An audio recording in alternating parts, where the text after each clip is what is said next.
Ladies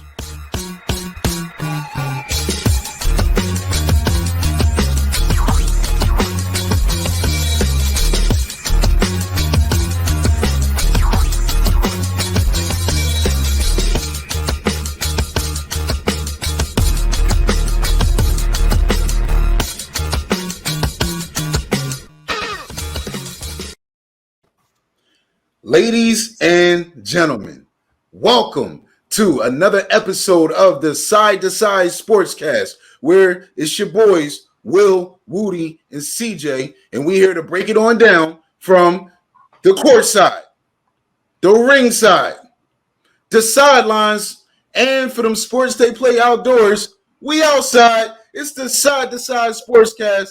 That's how we ride. Now, today, we're going to switch it up a little bit, and we're going to start the show off from the court side because so far, we're in the second month of NBA action, and if you look at the standings, it's a little bit different than you may have anticipated during the offseason. We certainly have some teams that you could consider some overachievers, but then you have some teams that you thought would be doing better than they're doing right now, and they're the underachievers. So, fellas, what's your take on what's happening out there on the hardwood? Let me give you my this is one I'm going to have to take real early because it's my C's that are underachieving big time, right? And I'm not the only one that's going to say that. On this show, you are. Maybe you could say it though. It's really tough to watch, right? There's a lot of hype going in. We're just constantly as Celtics fans sitting here waiting for Tatum and Brown to finally figure out how to coexist. You get a veteran presence like my guy Horford in there, right? And you think things are going to start to turn around, right? With Marcus Smart running, a point and having a solidified rotation, which is something that they struggled with under Brad Stevens, and nothing's gelling still. They can't figure it out. It almost feels like Philly's situation with Simmons and Embiid. What is going on? Now, I'm not saying you trade Jalen for Simmons. Let's not get ahead of ourselves, okay? But that they are just broadly my underachievers because I expected far more out of this team. Now, that's not to say they can't turn it around. We got plenty of time. It's just the beginning of the year. They can still gel and figure it out. He made Udoka, maybe he heard my hear me out. We'll see. He's got to get these guys to figure it out. But I'll give you my underachievers after. But my overachievers after. My underachievers, sadly, are my Boston Celtics. Okay, we starting off with the underachievers. Save the better for last, right? That's true. No, I like that. I like that. Bad news first and the good news. So I got some bad news. Atlanta, where you guys at? ATL. Oh, I see where you guys are at. You guys are down there. You guys are 4-7. What's going on? This team, they turned a lot of heads in the playoffs. And they were looking like, a great team with all young pieces, for years to come. And I'm not gonna lie. I'm just, having fun, right? New Yorker, just having that fun. I don't think they're like in serious trouble, but it should be said that like almost everybody on this team is struggling. like Trae Young is he's not bad. He's not bad by any means, right? Like if Emmanuel Quickly had those numbers, I would be doing a cartwheel right now. Right? Yeah. For Trae Young, though, they're not great. And John Collins, I feel like is one of the more intriguing players in the entire league. I feel like people were talking about him like, he was like almost like a, foundational piece, which I never really saw. I don't know, but that's what they were saying. And this year, he's been much less aggressive, more efficient, right? His percentages are way up, but all of his attempts are way down. And that may just be, a difference in the game plan that they didn't need. I feel like they might need more John Collins because with, them, kind of spreading the ball the way that they have been, Trae is getting his assists, right? He's second in the league, But, it doesn't look like anyone is really in rhythm. They're not staying in any sort of team rhythm. And as a result, they're 4-7. So ATL. Let me add one thing to that to Atlanta that is surprising to me. No step forward from DeAndre Hunter. If anything, maybe a step back. He was, I was expecting him to. He was cooking against the Nets. I mean, he was cooking against the Nets. He was solid. He was a solid piece for them last year, and I was expecting a big leap forward, right? Like, and we haven't seen that yet. Again, season's young. We're talking early stages here, but season's young, the team's young. To this point, it is. Atlanta does not look fantastic. Man, Atlanta is definitely underachieving. I agree with both of you guys. The biggest underachiever that I would have to say so far, early in this season, it's got to be the Los Angeles Lakers. It literally has to be. You know why? Because when they signed Russell Westbrook, I know the three of us, we were a little, I don't know, but the national expectation was, oh man, Lakers just going to saddle up and go right on to the NBA championship, right? And again, the three of us thought that the Lakers should have traded for Buddy Hield. That was the better move. But it doesn't matter what we think, right? The Lakers are currently 5-5. They have no consistency. They only have 3 players from last year's roster, and they're really trying to bring a brand new team to this season, right? Now, yes, you got to give yourself some time to gel, but look at Anthony Davis, he already got a little bit banged up. He's still playing. Anthony Davis just doesn't seem like he could ever become the best player in the league. He's super talented, right? But when the floor is his, like LeBron's out right now, right? Anthony Davis, you should be putting up like 35 and 15 every night. But he's not doing it. It's just something about this team that they just don't gel. They're just not gelling. They're a 500 team, but the expectation for them is to be one of the best teams in the league, or at least one of the best teams in the West, top 3 seed throughout the league when they start resting players. But that's just not who they've been. And you have to say the Los Angeles Lakers, they look like the fakers, they're not looking good out there at all. Now, I will tell you who is surprisingly overachieving early in the season. We want to talk about the Los Angeles Lakers, and obviously there's one name that comes to mind: LeBron James. When you talk about this other team, there's only one name that comes to mind: LeBron James. But we have to talk about these 2021-2022 Cleveland Cavaliers, who are 7-4, and they will smack you if you sleep on them. You got to give a shout out to Evan Mobley. He is looking like he could potentially be the rookie of the year. I mean, he is playing some very efficient basketball. Ricky Rubio coming off the bench. He just had 37 points, off the bench and 10 assists, high contributing. They've got 6 players that average double digits. None of them average 20. They are literally playing team basketball. But the reason why I'm calling them overachievers is because it's the Cleveland Cavaliers, right? Can they keep it up all year? They don't have that veteran that you can actually rely on, the winning veteran. I know players like Ricky Rubio are considered a vet, right? Kevin Love is within the franchise, not necessarily on the court, right? So they're really young. And I don't think anybody has gotten along with Colin Sexton in 3 years, right? So it's just a matter of time before this team starts to have a meltdown. Once they have their first 4 or 5 game losing streak, it's all going to unravel from there. So yes, they're overachieving right now. I'm not believing.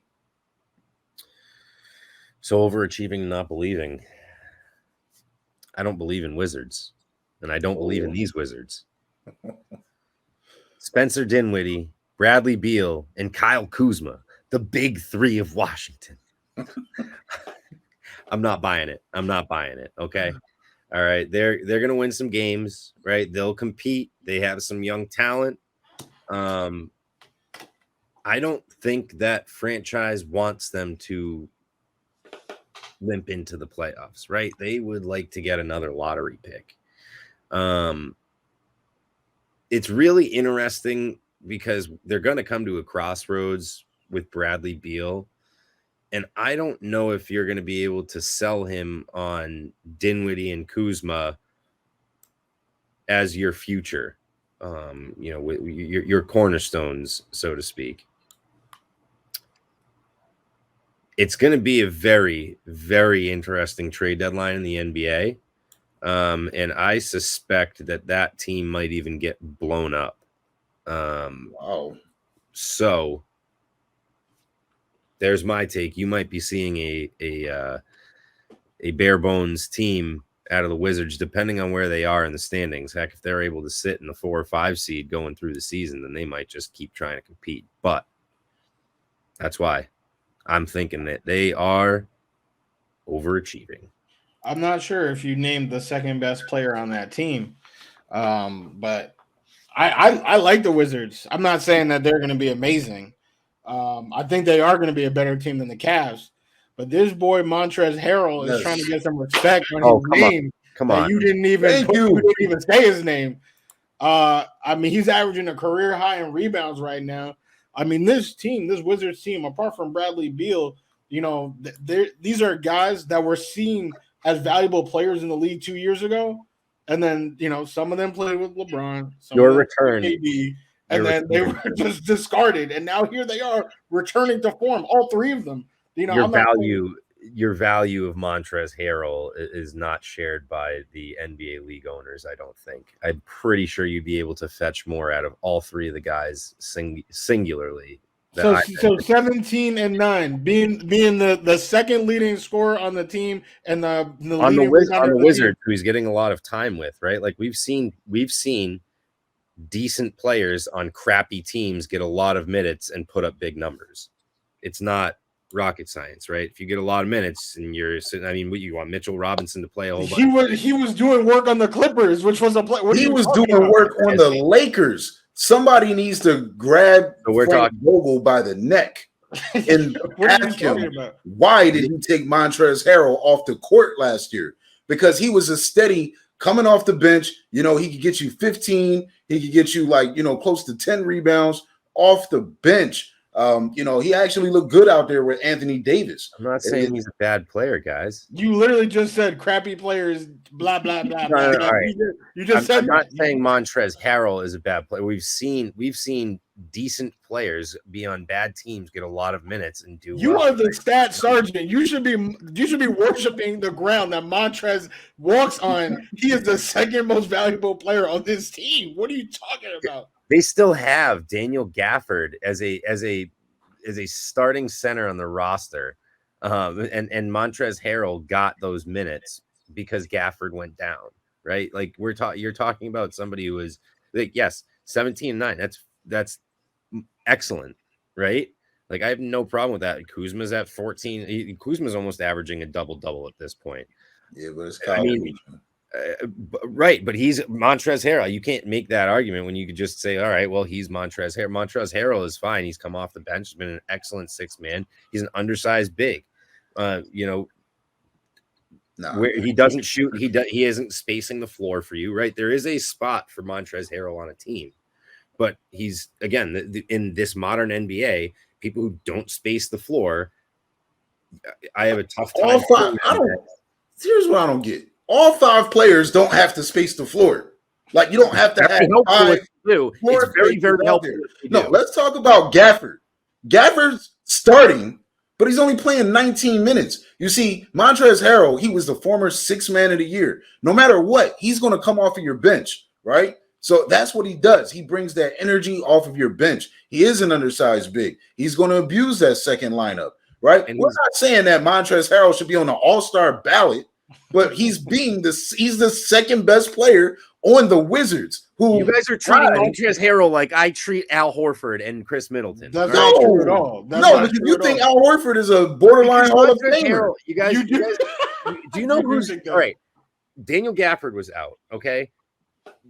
Rui Hachimura and Davis Bertans are both out for the Wizards. Like he's getting more minutes in starting, and he's getting more opportunity. So yes, like there's Help me. Help me, right? Help me, because Harrell has only started 2 games. So if the reason he's averaging 17 and 9 is because he got 2 starts, I don't know if I missed it on ESPN or one of those networks, but maybe he had like 50 and 25 and back-to-back nights or something like that. He's been pretty consistent all year, playing 30 minutes. Gafford starts, but Gafford does not get more minutes than Harrell. DeAndre Jordan starts for the Lakers, right? He's getting like 12 minutes a night. The start doesn't matter. Like Harrell is in their rotation. That's their lineup. That's why they're competitive. We're arguing that. We're arguing that Montrezl Harrell is better than or more valuable than Spencer Dinwiddie or Kyle Kuzma to that team, which I will argue that he is not. He absolutely is. Kyle Kuzma.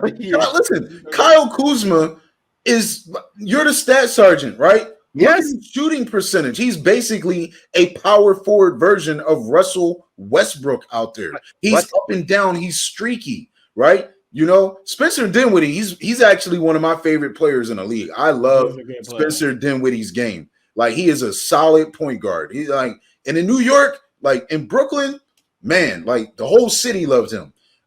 But he is not contributing to the Wizards this year more than Montrezl Harrell is. Yeah, he's doing well. Tell me how. Montrezl Harrell is shooting 64% from the field. He is like Mr. Efficiency, right? Yeah, he's not a three-point shooter. He doesn't have to be, right? He's knocking down his foul shots. He's getting rebounds. He's playing defense. He's a two-way player. He's playing defense. All right. If you lose Montrezl Harrell on that team, you still have Gafford, Bertans, and Rui Hachimura. If you lose Spencer Dinwiddie, you got Raul Neto and Aaron Holiday coming in. Are you kidding me? But that's the thing. Rui is not playing. Rui is out. The more valuable to that team is Spencer Dinwiddie and Kyle Kuzma. Like that team needs to be able to space the floor. That's how they've been winning games. You can't look at the people behind them and say, "Oh, because of this person." The person who's actually playing. Okay, and also I'm evaluating this from the point of like, if you're a GM on an opposing team, you are paying more for Kyle Kuzma and Spencer Dinwiddie than you are for Montrezl Harrell. But who is more responsible for their 7-3 start? Montrezl Harrell. Yeah, absolutely. Denby. All right, but now we're going to the depth thing. Like, yeah, like I mean, there's no. I don't know. This is an argument that I guess we're arguing Montrezl Harrell versus Spencer Dinwiddie. Let's put it on our group. We're gonna poll it and see who's got it. Montrezl Harrell. Well, let me tell you, that's gonna get 3 votes. But all right, we can do that. then there's gonna be a decider. Oh wait, no, that's true. I'm gonna be the. Are you saying that only us 3 are gonna vote? Right. All right. We beat the NBA down. We probably didn't have a lot to talk about for the NBA, but you know, once it gets down to it, we'll dive in hard, right? Into the Wizards. My overachiever, because both of your guys' overachievers, you kind of picked teams that you didn't think were going to make it through the long haul. My overachiever might actually win the NBA Finals. I don't even know these boys is out here playing. Okay. You know what I'm saying? This is a team who, at this point of the season, I was not expecting to see them where they are. Why? Because every year, or you know, for the last couple of years, we've been seeing, you know, they can't even make the playoffs. They can't make the playoffs. But as we see time and time and time again, this man, mama, there goes that man, Steph Curry is just otherworldly. He's otherworldly. That's a good pick. Player in the history of the NBA to score 50 points and 10 assists. I mean, these boys are 9-1. They have not made the playoffs without KD and Clay. When KD and Clay left, they've tried. They suffered. If it wasn't that ridiculous playoff rule of last year, they would have made it, but then they ended up not making it. Steph was doing everything in his power, but Andrew, Wiggins, is not great. They're doing everything in their power. The ascension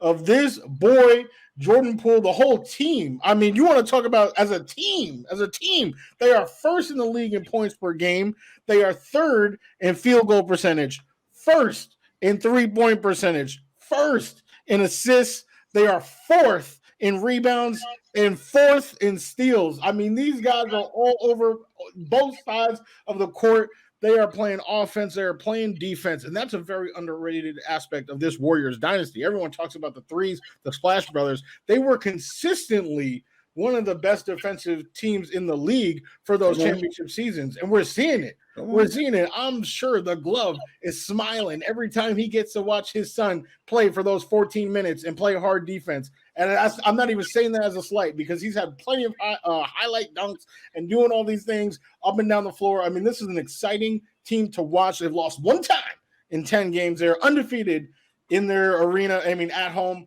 So this is I think they are over. They're not even fully loaded. Like 4-6. They're not even fully loaded yet. It's like, look at what they've still got coming down the pipe. They got James Wiseman sitting out, and they got Klay Thompson, who's going to be coming back at some point, right? And even Otto Porter is day to day, right? Like, if this team is fully healthy, like, don't slight Otto Porter either. Like, when he comes off Chamberlain Jr. Like, right? Unbelievable that resemblance. You look at this team, and like the vets off the bat, Iguodala and Porter are going to give you solid defense, and they're going to be able to spot up for three if you leave them open, or if you got a double Steph. I mean, you got the 3-and-D thing down. And I want to give a shout out. Draymond Green is one of the few guys left who just does not care about his personal stats. He is the ultimate team guy and a key piece to that whole rotation, doing the small things and doing things to win games. So props to Draymond too. Oh, does Draymond space the floor? Yes. You have to cover Draymond at the 3-point arc. You have to. All right. Look, Montrezl can shoot, man. He actually got a nice midi. Montrezl can shoot. So he can shoot. But anyway, I will say this. That is a phenomenal pick, Wudi. Definitely I overlooked that one. I'm not surprised that they're doing good, but I'm surprised that they're 9-1. I'm surprised that they really got off to such a hot start, winning 9 out of their first 10 games on a year. And but to me, Steph Curry, in my opinion, is the greatest point guard ever, right? He might be. Literally the greatest. I'm not going to say that. But he has changed the game. People probably going to watch this and argue with me. Oh man, he don't even play defense. You don't even watch him, because Steph Curry does not get cooked out there by people left and right, man. He's not Gary Payton, but he doesn't have to be. He's a good enough defender, right? But what he does by just being on the court changes the entire defense. You have to pick him up at half court. Your defense now has a major hole in it, because Steph will pull up from the logo. He'll do it 10 times in a row. He'll probably make 5 of them. And nobody in the history of the game has come to the people are trying to recreate what he's been doing. And he can dish too. I actually love the way the Warriors play, because if you watch it, when they want Steph to go off, Draymond Green is facilitating. Draymond's handling the ball. That's why I think if the Warriors acquired Ben Simmons, it's going to be dangerous for the league, because that is the one spot that he actually fits in, right? Steph is getting off. Then after that, Steph can facilitate. Now you got Jordan Poole out there, So Steph, he didn't have anybody to pass the ball to last year. His assist numbers was down. Jordan Poole is balling now. The boy's game has developed, and that's what I'm talking about, man. Steph, Steph, the real MVP. I love Steph. It's hard for me to say they're overachieving, but I get it. I get it, right? Now, speaking of overachievers, let's go to the sidelines because, I don't know what really happened this week. We are halfway through the NFL season, and this was probably one of the more unpredictable weeks that you can think of. This is our first 18-week schedule with 17 games, and we are now halfway through. And there's only two words that you can describe week 9 of the NFL season with, and it's upset city, right? Some teams that you don't expect to achieve anything came out with some victories against some quality contenders. So I'm going to ask you fellas, in my maybe not best Vince Lombardi impression, but what the hell is going on out here? I mean, you want to talk about overachieving? How about the Indianapolis Colts? What? What? All right, relax. Let me just get something. Let me get a moment, man. Mike White, man, getting hurt, just ruining my whole life on Thursday. But no, we'll keep it in the. As a matter of fact, we'll keep it in the AFC South and an AFC South versus AFC East matchup with the Jags and the Bills. There is no upset. I'm sorry, there is no upset bigger than this upset. That's what I have to say about it. That's literally what I have to say. You can skip over me because my whole topic was that too. Yep. Thank you. 9-6. 9-6. 9-6. 9-6. The worst part about that. You guys know what the worst part about that is? The Josh Allen on Josh Allen crime. Oh, there was a lot of that. There was a lot of Josh Allen on Josh Allen. There was a lot of Josh Allen on Josh Allen. The Jets could have had either of those Josh Allens. Yeah, they could have both. But no, the worst part is that now the Bills, who were embarrassed, right? Now they're out for revenge. They're out for blood this week. They're just gonna beat the New York Jets 85-7 in that life stadium. Yo. It's just it's a horrible thing. Upset Sunday was crazy. Will hit us with an upset. Hey, look, if the Jags can beat the Bills, why can't the Jets beat the Bills? I guess we'll see. But man, look, I'm gonna be a homer to the core on this one because I'm gonna be a homer to the core on this one. Okay, I was talking about the Colts. There is no bigger upset than the Jags over the Bills. No, there is no bigger upset. You're right. There's no bigger upset. But to me, okay, the one that I cared about the most now, I don't talk about my boys being contenders or nothing like that. I'm quiet because I let the whole season play out. I talk about y'all teams and other teams. I don't talk about my team. I let everybody else talk about them. But I finally said after we beat the Minnesota Vikings with Cooper Rush out there, it's like, man, we got a new spirit, man. That's the type of win you need to have. 20-16 with your star player out, man. You beat the Vikings, even though the Vikings are pretenders but you still win the game. I'm like, man, Denver started off 4-0. All of a sudden they 4-4. Man, they about to be 4-5, man. Let's go. So I'm watching the first quarter, and Mike McCarthy, it's 4th and 1. Mike McCarthy is going for it on 4th and 1. He does not punt or kick field goals on 4th and 1. He goes for it almost every time. It don't even matter what side of the field you on. He's going for it. We get stuffed, and I'm like, oh, man, here we go, right? All right, so it's still 0-0. We get the ball back. He does it again, and we get stopped again. I'm like, man, Denver going to get some momentum. Next thing you know, man, we down 19-0, and I'm like, how did this happen? Why, man? What is going on? Dak passing stats was like Russell Westbrook, in a regular basketball game. Dak was like 6 for 60. I'm like, Dak, man, what's going on, man? Did you need to stay out another week? Like, what's up with your calf, baby? Like, what's up, man? Where you at, Dak? We need you. We need you. Look, the Undertaker was in the stadium, right? Promoting The Undertaker was in the stadium. And if I was in the stadium, I'm like, come on, man. Can you teach them how to wake up? Like, we need one of these. Oh my God!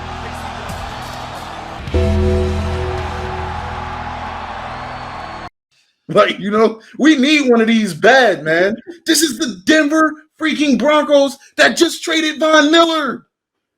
You should have exposed their defense. Here's another thing, man. Zeke, I love you, right? Tony Pollard, I love you, man. But all you fake Cowboys fans who was ready to get rid of Zeke for Tony Pollard had a chance this weekend to be like, you know what, man? I can be the bell cow. You're struggling, hand me the rock. Man, Tony Pollard was getting tackled out of the huddle. Okay? Out of the huddle, he was getting tackled. Out of the huddle, So, listen, man, I feel like that loss was really bad. And I'm so glad we got the Atlanta Falcons on the schedule next week. But I should be careful because every time I disrespect the team, they come out monstrous the next week. So, listen, Atlanta, ATL, it's hot down there, baby. Y'all do y'all thing, man. Kyle Pitts, choo-choo, the Pitts train. But no, the Cowboys losing to the Denver Broncos. It was 30-0. I don't care if the final score said otherwise. Like the garbage touchdowns, it was 30-0. We got spanked, and that was a really bad look. That's the biggest upset to me, man. And thank you, fellas, for letting me vent. I was holding that in for a few days. That's a big upset, right? Will's big upset. Yeah, no, I don't really have. We can move on from this topic because when it rains, it pours. Bills, Jags. But I will say, hey, shout out to my Jags. Right? One upset. It's not like a huge upset because both of these teams are garbage. But I was expecting a little bit more out of Tyrod Taylor in his debut. Oh. So much so that I actually started him in fantasy and completely regretted it. You are an underachiever. I did underachieve. I did. Well, Tom Brady was on bye week, and who did I have that tested positive for COVID or something? I can't remember. Oh no, Tua backed out in the last second. So I was like, you know what, Tyrod, he's back, he's healthy, he was doing work at the beginning of the year against the Dolphins. I mean, so Tua was just happy. Tua was just happy he didn't get traded. He back to missing games, man. Yeah, no, that was definitely an upset special for sure right there. We can't possibly leave this segment and not shout out the Tennessee Titans for beating the Los Angeles Rams. That honestly might be the biggest upset. Yeah, the Jags beating the Bills is unforeseen, but when Derrick Henry went down, I clowned the Tennessee Titans. I'm like, man, they're done. It's all over for the Tennessee Titans, man. Everybody just need to go get some Nashville hot chicken because that's the only thing popping in Tennessee, But no, man, they balled. They balled, man. They beat the Los Angeles Rams, and we can't possibly not acknowledge that. Right? It actually wasn't close. That was I watched that game because I needed Matthew Stafford and Higbee to outscore Robert Woods. Spoiler alert, they didn't. But I was watching that game, and the Titans, I mean, just having four men get pressure like that, what? I don't even know where that came from.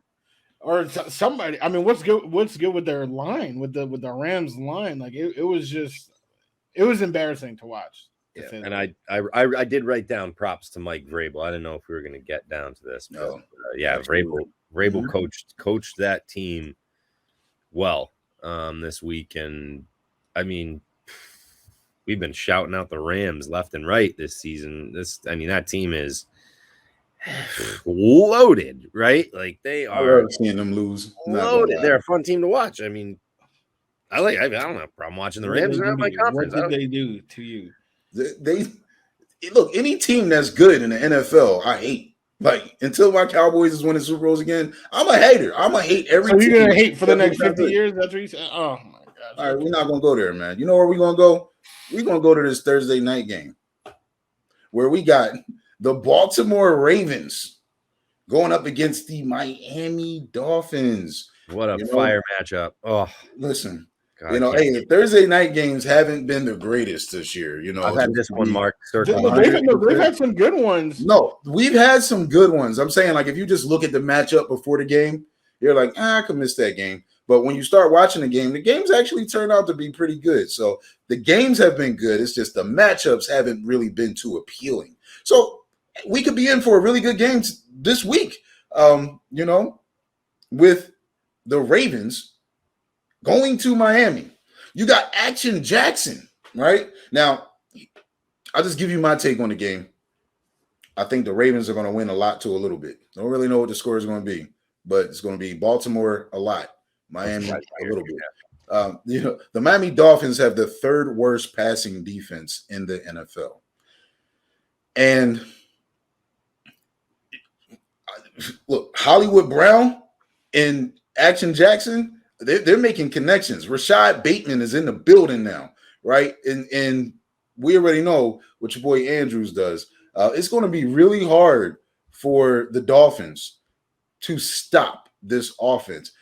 I'm really impressed with, if you just look at the names of the running backs on the Ravens, man, they're like has-beens, right? They're like, you got Devontae Freeman, who hasn't been good since when? Le'Veon Bell, that bell hasn't rung in a long time, man. But Lamar Jackson, 600 yards rushing off 97 carries, man. It's hard to beat him, man. I think he's in the top 10 in the NFL in passing, and he's in the top 10 in the NFL in rushing. Like, what we're seeing, man, is kind of unheard of, and he's actually become a good passer. So I don't know how the boys in Miami are going to deal with Mr. LJ. So that's my take on this Thursday night game. Ravens. Listen, going to be 8-2. These Ravens, Lamar Jackson's a pseudo running back himself, right? You don't need a bell cow.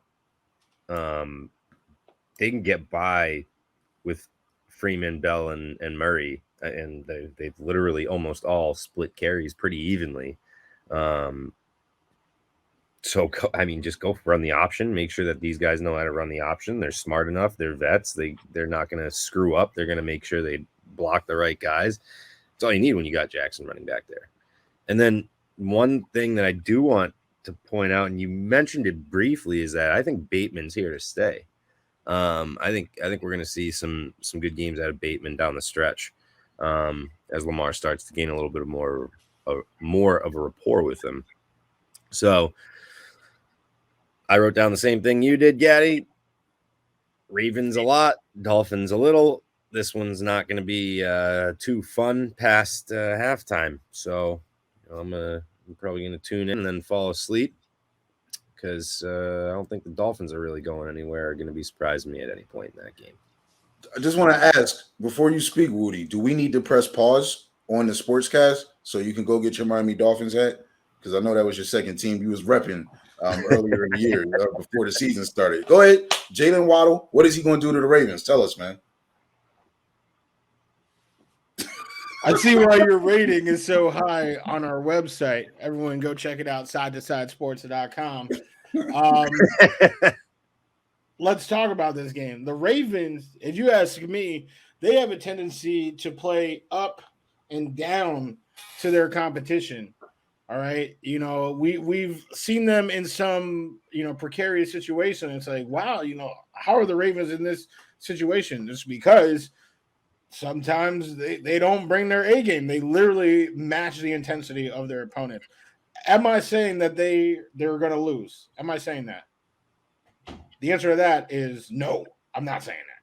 But I am saying that if there's a spread, I'm not sure if they're going to cover it. I actually would bet that they won't cover the spread. And that's my piece.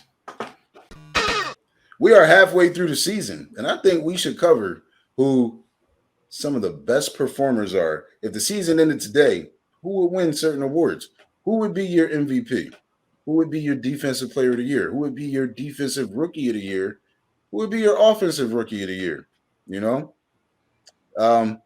since I really love this word cover, I'm going to give you my answers and not the sequence order.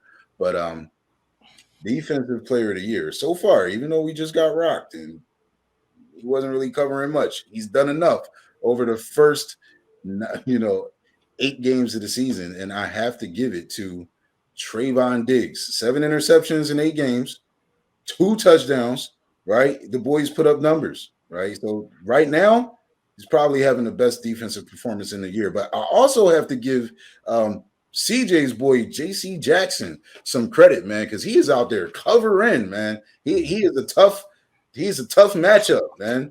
Trayvon is a ball hawk, but JC is a shutdown, man. But look, I'll take the ball hawk right now for biased homer reasons, right? My coach of the year right now, I don't know if there's another man I could put here. Yeah, there's a part of me that wants to say Cliff Kingsbury, but Cliff, he missed the game, and the Cardinals still went out there and won without him. But again, that's not a knock on him.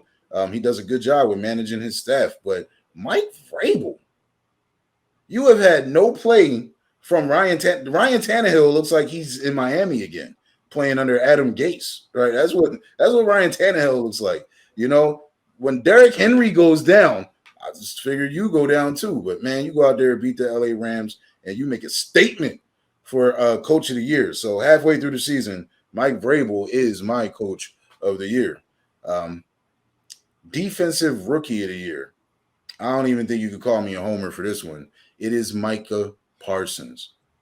He's not just playing linebacker. He is playing defensive end.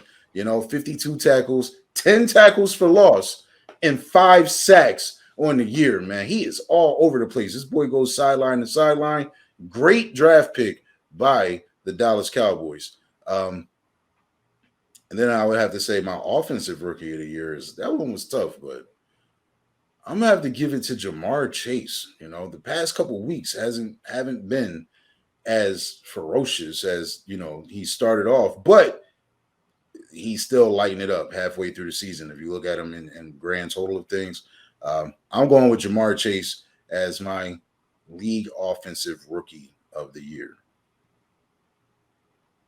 Oh, so you're not gonna, because you said every single award but the MVP. So that's interesting. Oh, I didn't say the MVP. No, it's fine. Well, It's fine. Oh, you want me to save it? All right, I'll save it. It's fine. Because I actually thought we were going to go one award at a time and say, okay, this is our. I thought so too, but so what we'll do? My bad, I tripped. No, it's okay. You fall, and we're here to help you get up. We will do all the awards that you just did, and then at the end, we'll all say our consensus MVP, and that will be our side-to-side official midseason NFL MVP. So, with that being said, my run through down this list kind of sucks because they pretty much are all the same picks as yours. I would agree. It's hard to argue against Mike. And I actually think it's near impossible. I mean, Trayvon Diggs, 7 picks in 8 games. Like, the man is balling. I'm telling you, that's, Stephon is his brother. That's all I got to say about that. Jamar Chase, are you serious? Like the tear he's been on, he's kind of surprised everyone. Maybe not surprised everyone, but he's definitely been even better than even the most generous expectations. Our disagreement.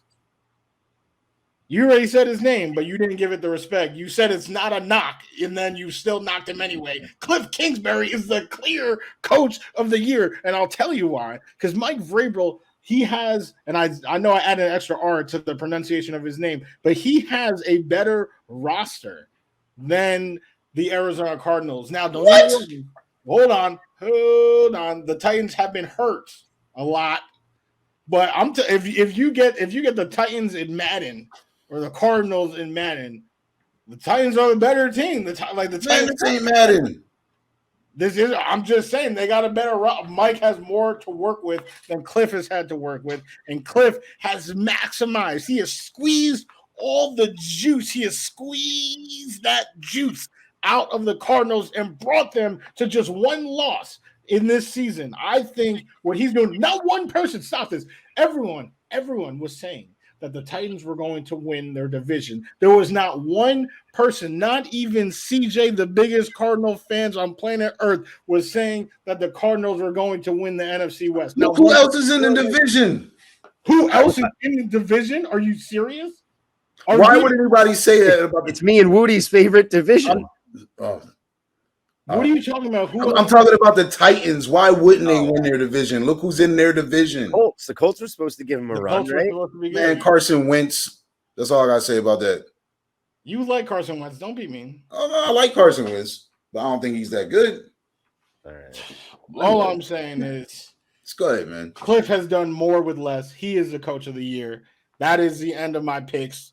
All right. CJ, hit us with yours before we get to the MVP. All right, I'm gonna give you I'm gonna give you my alternative because I mean for the most part I'm agreeing with you guys too, right? There's not a whole lot it's tough to argue, but I'll give you my best arguments against who I could potentially vote for over. So we'll start defensive player of the year.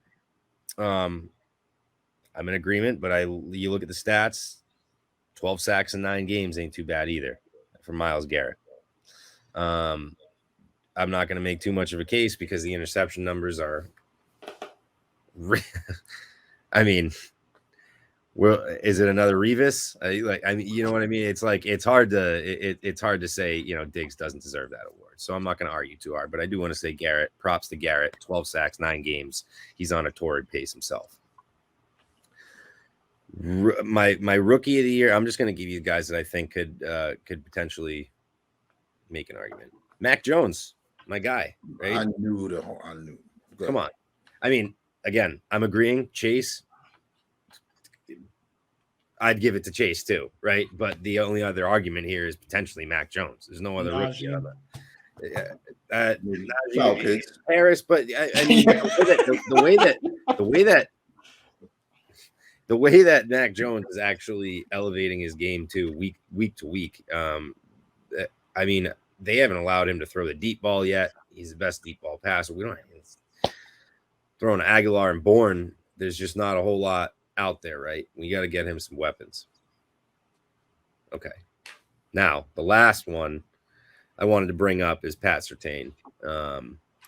And I can't sit here and go against Micah Parsons either, right? But Surtain is having a really, really solid year himself. So I just wanted to give a couple of shout outs that were well deserving of it. I mean, he's been an impact player and, he's got 14 QB hits, 10 tackles for loss in 8 games. So out of a rookie making an impact like that and being kind of a game wrecker on the defensive side, a little bit of a shout out there. So other than that, I wholeheartedly agree with everybody else. I mean, I'm not going to sit here and make cases against things just for the hell of it. So, who's your coach of the year? My coach of the year, Kingsbury. I'm on board, man. I'm Cardinals guy through and through. Mike Vrabel. I'm gonna start this off. This is the side to side midseason NFL midseason MVP. This is my pick. I can't believe I'm saying his name. I said his name before already, but we got Wudi. It's got to be him. And I don't even hate him or anything. He's cool. He's cool. I didn't think he was that good, but he's doing work, and work has to be acknowledged. Lamar Jackson. This is the James Wudi pick for the NFL midseason MVP. I mean, I don't even have to run through it's obvious almost at this point, what he's done, all the times they've been down double digits in the second half. And, he is almost single-handedly leading them back in top 10 rushing, top 10 passing, more yards than many teams in the league. What? This is a player. He's the MVP. He's the MVP. Someone else argue with me. Man, I kind of want to, argue with you. So I'll say that my halfway point of the year MVP is Mike White, because when he went out, man, you guys did not look the same at all. He's clearly the most valuable player to a team. It's got to be Mike White. But no, in all seriousness, that wasn't serious? No, that wasn't serious. Because I would agree. It's Lamar Jackson, for that reason, yeah, Mike White is pretty valuable to the New York Jets. But the league MVP is Action Jackson. And I cannot dispute anything that you said. It is absolutely Lamar Jackson. You guys are like leaving this. I'm like playing Skip Bayless tonight right now, just giving you devil's advocate feeds left and right. My only devil's advocates that I want to throw out there is like my Cardinals. Let's go, Kyler Murray, right? Like, where would this team be 7-1 without Kyler? I don't think so. No, I don't think so either. I don't think they would be 7-1. There's no way. There's no way they would. No, he is just an exceptional core, way better than I thought he was going to be coming into the league. And that's my only case. Who's my dark horse, though, is, I know this is first half, but Aaron Rodgers, I did not think the Green Bay Packers were going to be where they are right now. And I am not a Aaron Rodgers guy. I don't like him, but props. He is showing he came out week 1. We were stanking it. Like, he was like, what is this nonsense? They are trash. Like, he just goofed this whole off season. Now he's going to come in and do this. And then he was just like, yeah, remember who I am? Here's who I am. And he just started winning games. So you look at Jordan Love, putting him on the field, did not look fantastic the other night. So could be case. But yes, agreed. Action Jackson, take it home. Okay. Because I was going to say, I'm saying if I were to play the devil's advocate, I got to try and keep things interesting. We can't just us three keep agreeing on stuff. We would never know. Sometimes it bees like that. Yeah, but I do just want to. Honesty is the best policy, man. I do just want to say this for y'all to sit here, and disrespect my man Colt McCoy like this, right? Are you serious? Yeah.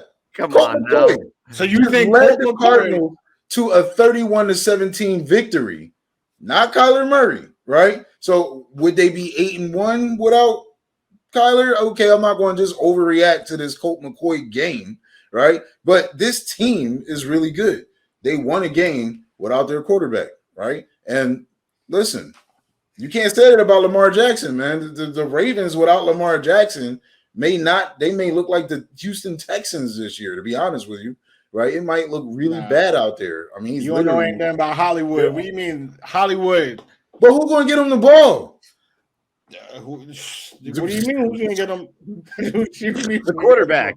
Yeah, anybody can get him the ball. Just for the record, by the way, just for the record, I want to point this out, okay? Because you say Arizona won without their quarterback. Colt McCoy was 22 of 26 for 250 and a touchdown, no interception. So Mr. McCoy played a very respectable game in Kyler's place. Now, I'm not going to be on the Colt McCoy hype train right now. He killed it, but it's not like there's no way they would be right? They would be 4-4. Now, Colt McCoy is not one of the players that you would typically want to start him or in fantasy football.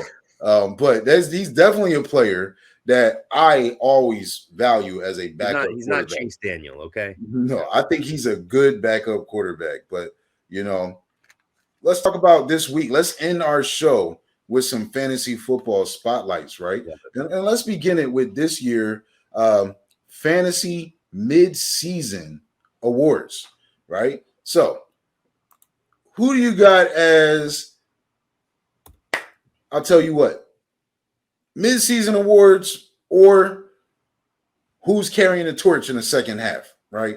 So quarterback, running back, wide receiver, tight end. We could do this one at a time, right? One position at a time, right? So who's your midseason quarterback? My midseason quarterback is going to be Stafford because I got him. I'm pumped because I'm in a 10-team league, right? Not the 12-team standard. but I was able to take Stafford, and this was in an auction draft too. So there were 10 quarterbacks taken ahead of Stafford. 10. I was one of those. I took Russell Wilson. Stafford's my backup Q. Now Stafford is my starting Q, and he has been for a little bit. So I'm going to stick with him. He has got it. He is in touch with Cooper Kupp. He is filling that cup, and that cup overfloweth. Don't it, Wudi? I'm telling that. Oh my God, Cooper Kupp. That cup overfloweth. So I think that's going to continue. That's my QB for you guys. Wait, so let me just get something clear for myself, for the viewers, but more importantly, myself. Is this the? Are we? These are the MVP. This is a second half mid-season fantasy MVP. No, second half leaders. We're doing second half leaders. So we're not doing midseason award. That's what. So we're doing this is the second half. Second half leaders. All right. So who's going second half? I can do this game because, luckily for me, the person who I was going to give my midseason award to for best QB is also the person that I will ride or die with in the second half of the season, and that person is a one-of-a-kind man, literally a legend. If you ask me, he might be the single greatest person to play a North American team sport, the most accomplished athlete in North American team sports. We're talking about the man who has title after title and counting because he's playing and having one of his best years. He is 44, and there is no quit in him. None other than the GOAT himself. That stands for greatest of all time. TB12. It's the TB12 method. Avocado ice cream. Tom Brady, the quarterback of the Tampa Bay Buccaneers. And here I was thinking that you were talking about all those accolades being Trevor Siemian. I thought you was about to say Tim Tebow when you said the greatest athlete in North American sports. But no, it's a great pick. That's a good pick. Now, listen, I don't know why I am still believing in this man. This is not someone who people would pick to be the second half leader in fantasy football. And I'll tell you my quarterback, this guy is going to have an Undertaker moment. You know, he's been kind of down right now. He's not looking like the guy that many people thought he was going to look like all year long. But we are gearing up for the second half run. And the team right now, you know, despite the start of the season, is just one game out of first place in the division. They are back in the race. Ugly wins, yes, but I think it is time to unleash. And your boy, Patrick Mahomes, is about to light the NFL up all over again. You know, I know my Cowboys are on the schedule. I think he's going to put up 400 on us, right? You know, I think we're going to win, but I think he's going to put up 400 on us. I'll just put it up. I'll just put it out there, right? They're going to test us, man. And I'm not ready for that game. But Patrick Mahomes is my pick to be the best fantasy quarterback throughout the second half of the year. Remember that. Now, I'll give you my running back. This boy has been looking like Marshall Faulk out there, right? Literally looking like him. He wears his jersey number and he played on the same team that Marshall Faulk career started, right? You know, I got to give it to Jonathan Taylor. I have been super impressed with him. In fact, I want to look out to Rob Wilson. If you're watching the show, when you did your fantasy draft and you took him like 5th overall, I was clowning you. You can put the clown nose on me, man, because you was on to something with that pick. Jonathan Taylor, I think he's going to continue to be, well, now that Derrick Henry's out, he's going to continue to be the best running back in the league. So that's my pick for second half running back. He was my pick for first half MVP, but he's not my second half running back. Oh, you better not say Michael Carter. But go ahead. My second, I don't even want to take this off because I got hat hair. But hat hair. My second half running back is a guy who I was hoping would be my first half running back, but it's taking him a little bit to get out, get out the gate. But recently, he's actually been on a very nice streak of production. All right, his team is very competitive. His team is not one of the best teams in the league, but they are certainly not one of the worst teams in the league. So they will be fighting. They might be a wild card. Like, they will definitely be in that playoff mix. So they're going to need this guy, and that's why I'm really confident in him. Jonathan Taylor, I'm not sure, how many more games the Colts are winning this year, but I know for a fact that this team will still be in the mix and they will need their RB1. And this guy in particular might be the most skilled of all the running backs that are left healthy in the league right now. I'm going with, as I'm saying that, I'm realizing, oh, wow, Christian McCaffrey is actually healthy. He actually should be my pick, but he's not, because I'm picking AK all day, Mr. Alvin Kamara. My team lights Kamara action is out here ready to explode to the next level because he is good. He is balling. I'm telling you, he has found his groove, and this team will be competing. All right, now they don't have Jameis. They will be competing. They'll be finding ways to get him lining up out wide. They're going to find ways, to hit him in the back. I'm telling you right now, Alvin Kamara, he's going to be as consistent as they come for the second half. Lights Kamara action. I like that one. You know who I'm really feeling right now is my guy Joe Mixon. Joe Mixon has really started to turn it on a little bit. Okay, he's got 4 touchdowns the last 3 weeks. And the games haven't really called for a lot of touches for him. When this team was able to start taking the lead, week 1, he got 29 rushes. Week 2, they were in a close game. He got 20. They were winning in week 3. He got 18. Winning in week 4, he got 16. Then it started to scale back, and he started to hit the 12, 13 range in some of these losses. And the bigger win against Baltimore, he only got 12. So, point being, the Bengals, if you read the game is going to be a potential lead for them where they're going to need to run the ball, which is starting to look like this team could be serious. Burrow's getting comfortable. Chase is getting more comfortable. Mixon's going to get the touches, and when he gets the touches, he puts points on the board. Can also catch the ball out of the backfield. So if you're in PPR, it's also not something that you need to worry about because he's going to get a few targets at least. He's gotten 10 in the last 2 weeks, 5 in each week. So Mixon's my running back to go with in the second half.